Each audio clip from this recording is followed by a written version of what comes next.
Help MythVision keep bringing you material by becoming a Patreon member, as well as PayPal. Like, share, subscribe, and comment.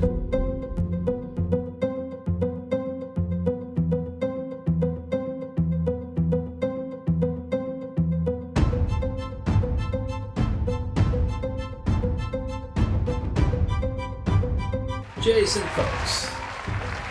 Temple language, temple talk. We've got Margaret Barker talking about temple and its connection to creation. Very interesting things that delve into the temple, the time of the Maccabees, the first temple's destruction, and then, of course, second temple period. We have a final second temple situation happen in the war with Rome and Israel, or the Jews in Jerusalem in 70 AD. And so the temple needs to be cleansed by Jesus, according to the narrative in the Gospels. What is going on? Why were they cleansing the temple? What was going on? Is there any historical background to this, if you don't mind? Yeah, so in the New Testament, beginning with the Gospel of Mark, we have this scene where Jesus comes in, he marches into Jerusalem, and eventually, depending on which gospel you read, either in the very beginning of his time in Jerusalem or at the very end, right before he's crucified, he goes to the Jerusalem temple and he basically throws a tantrum. He gets a knotted rope and he starts hitting people. He's kicking over tables. He just hulks out on everyone in the temple. They're desecrating his father's house. They've turned it into a den of thieves, so on and so forth. Okay, and it's like this really crucial point in the story. And in some gospels, it's the thing that gets him in so much trouble that he's eventually brought up on charges, and it's sort of like the straw that broke the camel's back. It's the thing that leads to his arrest and ultimately his crucifixion. Unless you read the Gospel of John, in which it's something he does in the very beginning and it doesn't even really matter that much. But Michael Bay wrote the Gospel of John, so that doesn't matter. Anyway, so it's this crucial part in the story, but we're not really sure why it's crucial. So in there, he's going in to get rid of these money changers in the temple. And we think of these as, a bunch of shysters. They're skimming off the donations or whatever. They're doing some shady stuff. But if you look at the historical context, who these people were, there's actually a good reason for them to be in the temple. Because if you are going to the temple and you want to make some kind of donation, well, your coins have a picture of like Caesar on them, or some other Roman guy. And you have to get rid of those coins. You can't donate that to the temple. That's a graven image. And there's a whole commandment about that. So what do? Well, they have these money changers there. And these were guys who would take your Roman currency and they would swap it for basically kosher cash. They take this pagan money, they make it temple approved money, and that's what you can donate. At this time, actually through most of history, you had more Jews living outside of Israel than within. So if you have someone who has come from out of town, which most of them were, and they needed to make some kind of atonement sacrifice or whatever, they weren't going to trek, 500 miles with a pure chicken, or a goat or whatever. So you have to have some way for these people, for all of these hundreds and even thousands of people who are coming to the Jerusalem temple every single year to get some kind of ritually pure sacrifice in order to sacrifice it. And so what you would do is you would set up a group of vendors in the temple complex who would sell unblemished chickens and unblemished goats and lambs and cows, whatever. And you would just go to the temple and you could bring whatever currency you had. You could get it swapped out for, ritually pure currency. And then you could buy things like ritually pure olive oil, an unblemished chicken, whatever it is you needed to do for your little, atonement sacrifice or what have you. You didn't have to carry all these animals with you, all the way from, wherever it is you lived, maybe even southern Egypt. You could just go there with a handful of change, buy your sacrifice, and that would be that. So you really didn't want to get rid of that because that was an integral part of the purpose of the temple. Because in the Second Temple, animal sacrifice was central to its role. But when we think of Jews, we think of this whole idea of these people who operate within the Second Temple period and within this sort of Greco-Roman world. But those weren't the only Jews that were in there. That was just one group of Jews, and we had others. We had people like the Samaritans, like the Essenes, like the Sadducees, a whole, like dozens of different sects of Judaism. And not all of them were cool with animal sacrifice. So we have these entire groups that thought that animal sacrifice was wrong. It was pagan. It was outdated. It didn't give you any kind of purity. And what they thought was that you needed this sort of divine intervention for atonement and for purity. And they had a very different idea of an atonement ritual. And it did not involve killing a chicken. And if the stories of Jesus came from one of these groups and not from Second Temple Judaism, then their ideas concerning atonement and sacrifice and the whole purpose of the Second Temple would be very different. They would actually be opposed to the Second Temple. And so, while, yeah, you probably had people who were skimming on these offerings and selling you a chicken and then taking that chicken out back to be sacrificed and then bringing it right back out to sell to the next guy, which almost certainly happened, that's not really what the story's about. The story is more about this whole sacrifice business. And this group of people, such as the Essenes, they had a very different idea of atonement and what this meant. And in their worldview, they were waiting on this upcoming sort of universal atonement, this universal purification that would happen. And it wouldn't happen by killing a cow. It would happen through this much larger sacrifice. And the way this would work is you would have this divine figure who would be sacrificed. And the blood of a god is much more potent than the blood of a chicken. And this would sort of replace the animal sacrifice of the Second Temple.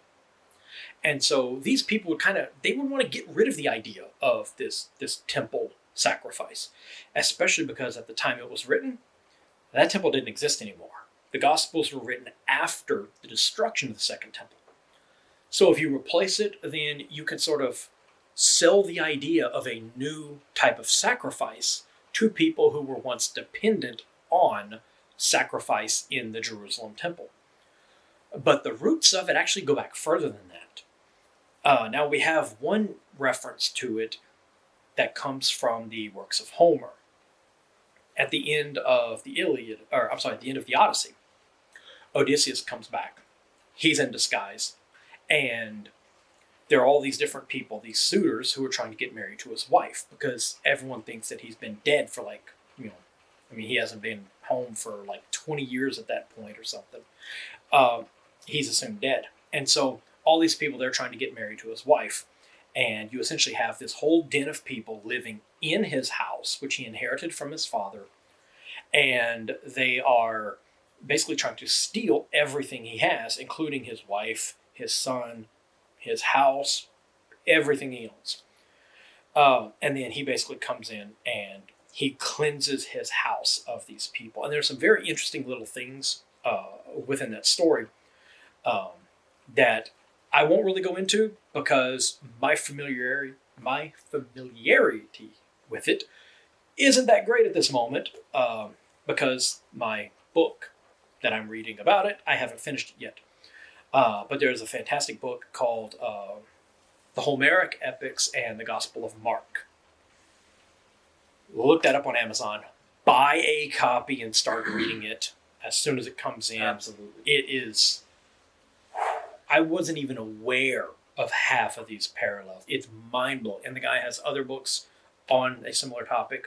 It's actually growing. These things. This kind of mimetic Yes.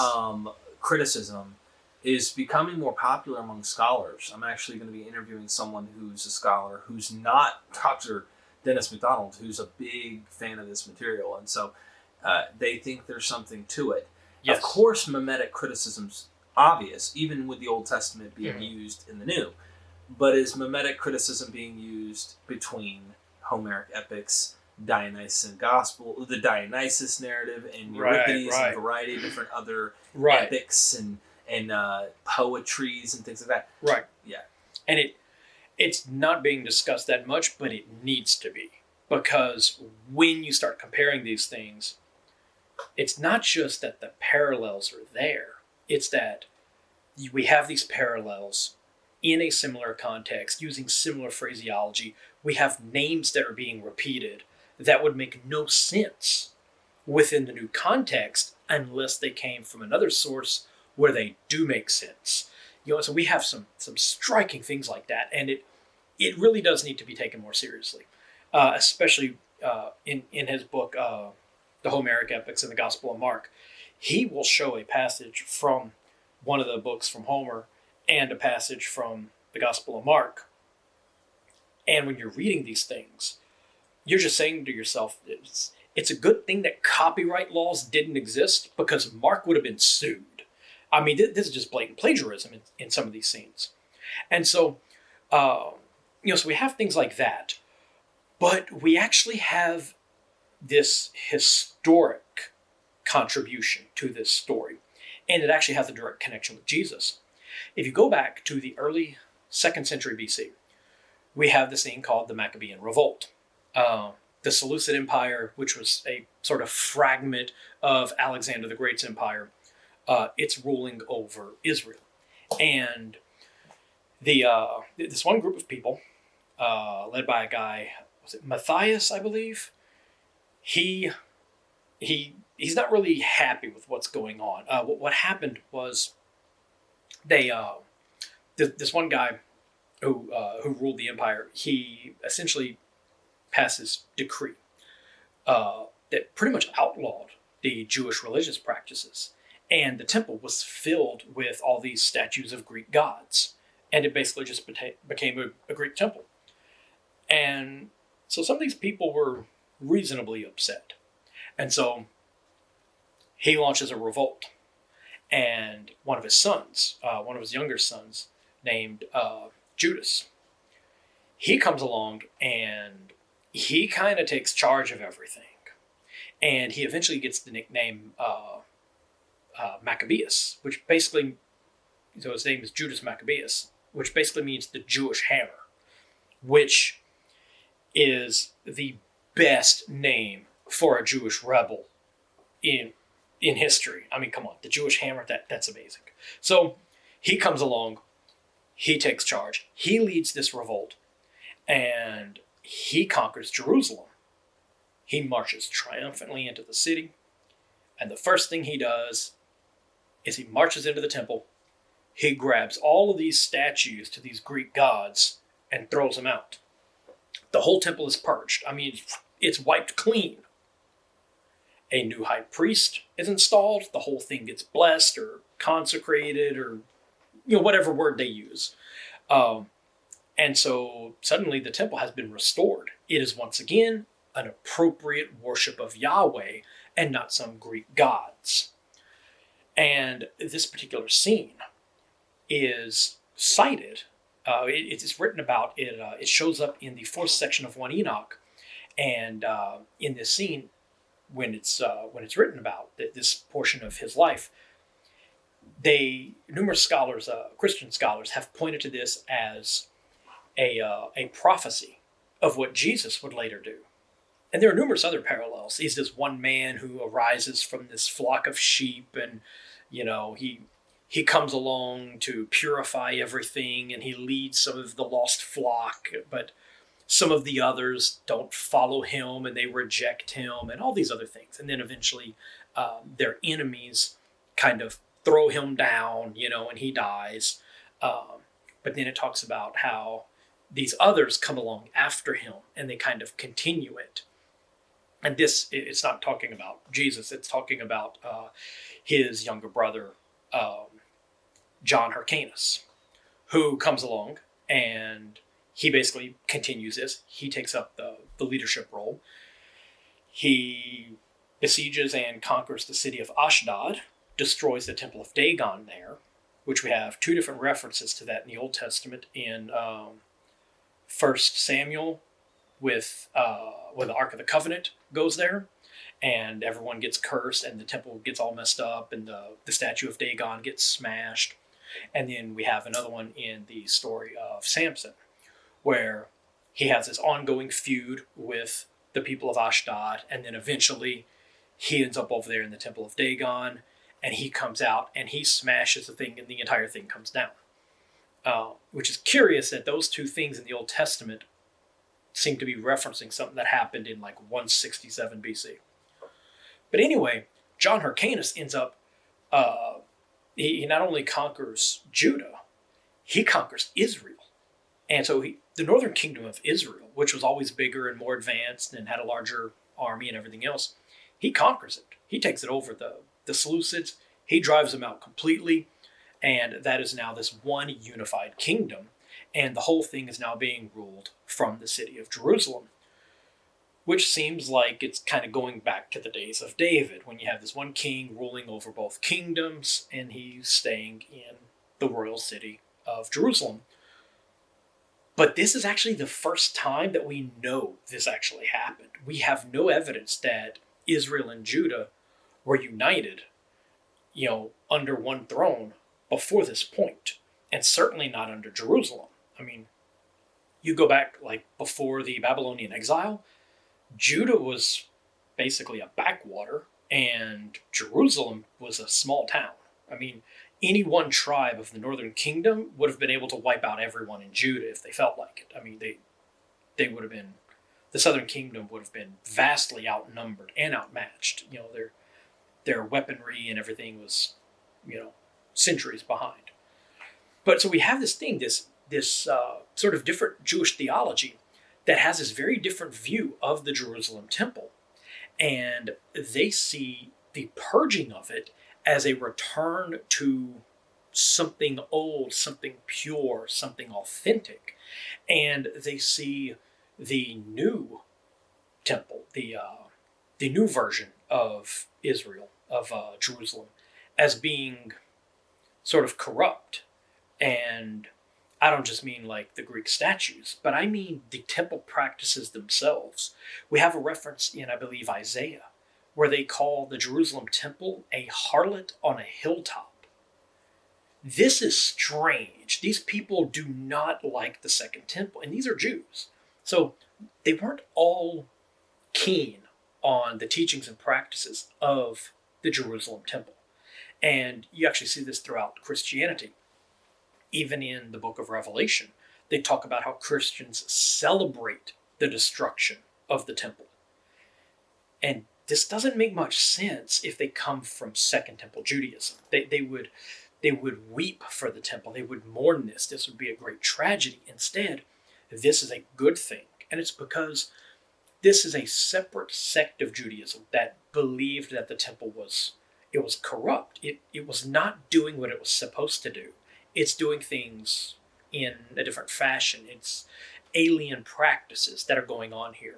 And they wanted all that washed away. They wanted that cleansed. They wanted it gone. And so I believe that what happened was they took these two stories. The story of Odysseus cleansing his father's house. And there are phrases in that story that we see again in the Gospel of Mark. So there's a connection there. But I think that they also took the story of Judas Maccabeus. And I think the author of Mark, who was obviously familiar with both, saw these two things, the cleansing of his father's house and the cleansing of the Jerusalem temple, and had this epiphany. a way to merge the two. Because so many things about the New Testament, especially Mark, are multi-layered. Mark is a brilliant piece of Jewish literature, of Christian literature. It's brilliant. I mean, it's fantastic. And very much of it is multi-layered. And so I think this story is as well. It's multiple layers. And so you're meant to read it as a sort of new version of the tale of Odysseus, and as a retelling of what happened with Judas Maccabeus. It's taking this corruption in this place that we hold sacred, and it's flushing it away. And it's a way of saying, look, we don't need the temple anymore, because it's gone. We're getting a new method for atonement. And it's inside you. It's in the new temple, which is part of you, which this group of Jews have been talking about for about 2 centuries.